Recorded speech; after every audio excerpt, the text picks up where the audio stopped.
episode, I would like to talk about an applied issue in which we can benefit from Kantian deontology. And the issue that I'm going to talk about is Kantian deontology and sweatshops. Sweatshops are workplaces where usually a relatively large number of people work under morally objectionable working conditions. These facilities are usually known to provide unhealthy conditions for workers who work for long hours and are paid very little in return. There are multiple definitions in the literature on what a sweatshop is, but one definition is more or less agreed upon, and it's as follows. Any workplace in which workers are typically subject to two or more of the following conditions is called a sweatshop. Income for a 48-hour work week less than the overall poverty rate for that country, systematic forced overtime, systematic health and safety risks that stem from the negligence or the willful disregard of employee welfare, coercion, systematic deception that places workers at risk, and underpayment of earnings. Sweatshop workers are known to take these otherwise undesirable jobs because they lack better options of livelihood. Many of these workers previously worked in either subsistence farming, which requires them to be involved in close to 16 hours of hard manual labor daily, or they might work in local warehouses that pay even less than sweatshops, or they might scavenge for food, they might even get involved in prostitution. Workers cannot benefit from the protection of law either. Adverse working conditions are tolerated or ignored by the corrupt governments of these countries where sweatshops are running. Some countries do not have minimum wage laws for sweatshops. So these are the conditions that workers find themselves in, which directs them to working in sweatshops.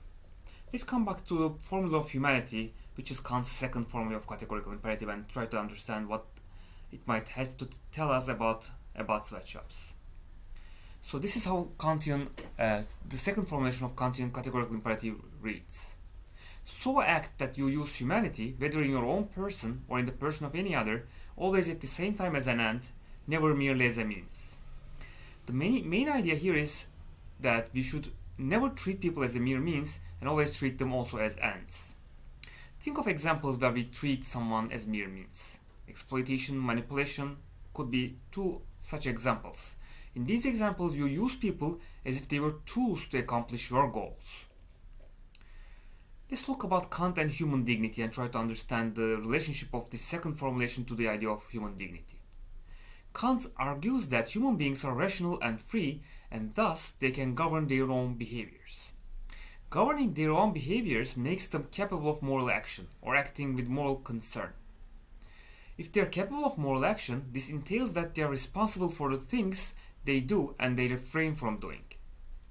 They are not merely acting as a result of natural impulses or as a result of other people's commands.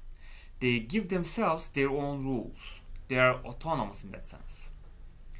This is why human beings have dignity, according to Kant. Anyone who is capable of moral behavior should comprehend that other human beings who are also capable of moral behavior have dignity.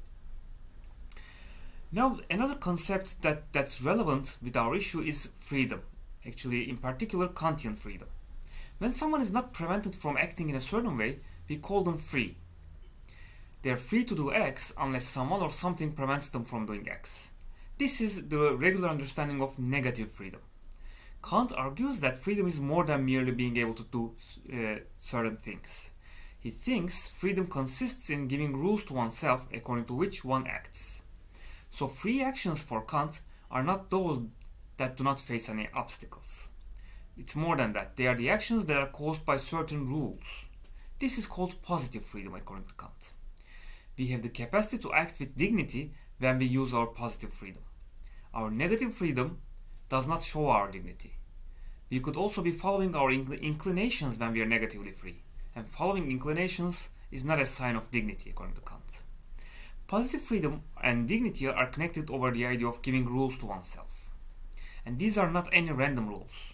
I do not reflect my positive freedom when I give myself a random rule like, if you want to gain respect, don't tell lies or become an engineer. They have to be rules that are defined by the categorical imperative and that have the categorical form, like don't tell lies or help those who are in need. People have dignity because they are positively free when they impose such rules to themselves.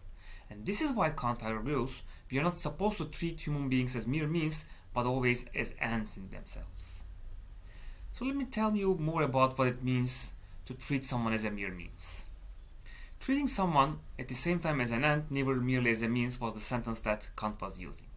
This requires us to support and develop certain human capacities in those with whom we interact. And these capacities are capacity to reason, capacity to accept categorical imperatives, capacity to understand the world, and capacity to reason abstractly.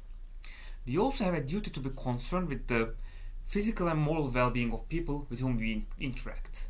Because people who live under dire circumstances or severe poverty cannot easily develop their capacities and well-being, this duty becomes even more pressing.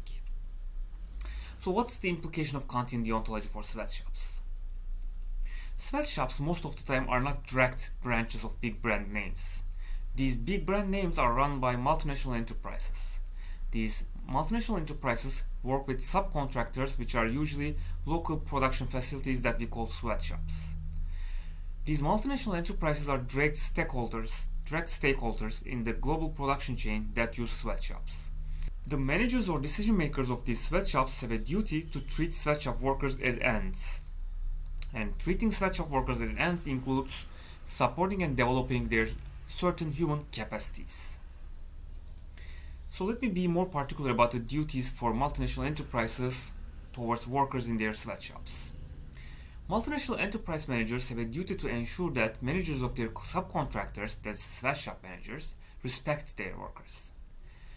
Multinational enterprise managers must ensure that workers' rights are in line with the local labor laws that have to be followed. This includes paying wages in line with minimum wage laws, avoiding unpaid forced overtime, ensuring health and safety standards in line with local laws and regulations, and preventing sexual harassments or assaults in the workplace. Multinational enterprises have a duty to reduce risks of job-related injury to workers. They also have a duty to provide living wage to its workers. One might wonder how all these are possible when it comes to the limitations imposed by economics. So we have to talk about Sweatshop Economics. Multinational enterprises can comply with their Kantian duties even under pressing global economic competition. There is a wage level called efficiency wage level. According to this understanding, this approach advocates that a business can enjoy higher productivity as it increases wages up to a certain amount. Also, increased costs can sometimes be reflected on the price tags for the goods. Rather, well-off consumers are willing to pay a bit more in return for more humane conditions in these less developed countries. Moreover, manager compensation packages and returns to business owners could be reduced for the sake of doing business in line with higher moral standards. So I tried to show you how a moral theory like Kantian deontology can be used in an applied issue, can be benefited from in an applied issue like sweatshops. And this ends the episode.